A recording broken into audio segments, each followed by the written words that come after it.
This episode gave us a lot to digest. What is up, y'all? It's your man, That Dude, bringing you guys another video. I'm giving out subscriptions down below, so if you like Akudama Drive, I review every episode, and I'll talk about other anime too, so go hit that button. Something that occurred to me during this episode is that for much of the season, I've been talking about Akudama as if they are some kind of special class of people, and that is really not the case at all. Akudama are just criminals, which then only raises more questions. If Akudama are just criminals, then where the fuck did Doctor and the others get their abilities from if Akudama just means a criminal?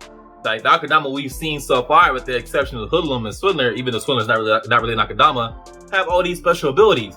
Where did they get those from? Where did Doctor get her ability to heal herself? Where did Brawler get his ability to have like superhuman strength and all that shit? Where did the Executioners get their abilities from if the Akudama are just regular people? My previous theory was that maybe the Akudama and Executioners come from a similar background. Maybe they were some kind of special soldiers during the war or something like that, and that's how they got their abilities, but that's not the case. There are so many more questions that I have now that haven't really been answered. I love that Akudama Drive made fun of itself for going super cliche on what Kanto really is, because having society be one big computer simulation is really one of the oldest sci-fi tropes of all time. So I like that the show made fun of itself for it, and I can look past it if it's made out to be somewhat of a joke. Speaking of cliches, I really could have done without the scene where Hacker and Swindler are both reaching for the children and the camera keeps switching back and forth between them.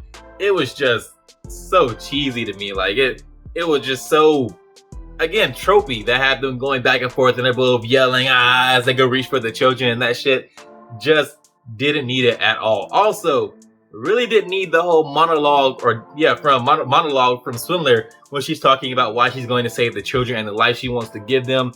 It also was just so unnecessary. We've already seen Swindler and the children bond. We know what kind of relationship she has with them. We know how she feels about the children. We've seen the length she's willing to go to save them. We don't need that reiterated to us. It was just so pointless. It was just so it felt so forced, and again, so cheesy.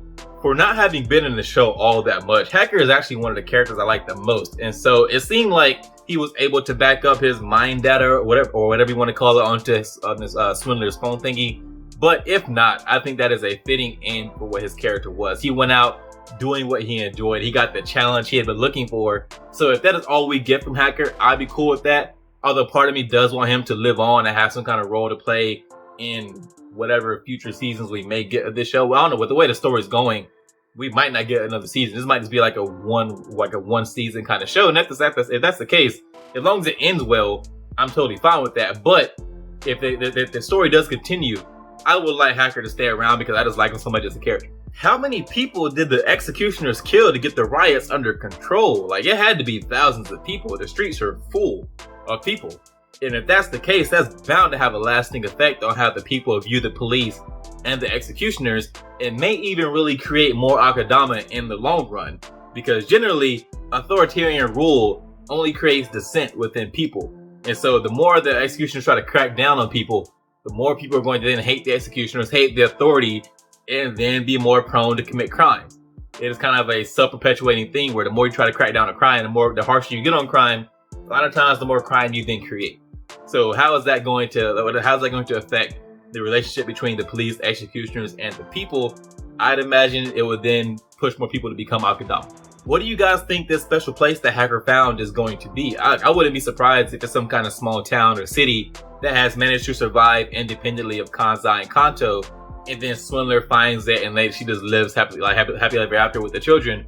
Or, given the general vibe of the show, I also wouldn't be surprised if it was just some kind of rundown, abandoned relic of a city, and then Swindler takes the children there and decides to survive off the land or something. But what do you guys think? What do you guys think this place is going to be? Alright guys, that's all I have for you on this one. If you like this video, go hit that thumbs up. If you're so inclined, subscribe and share. It will help me out a lot. If you didn't like the video, let me know why in the comments. We can talk about it. I respond to almost everything. I'll see you guys in the next one.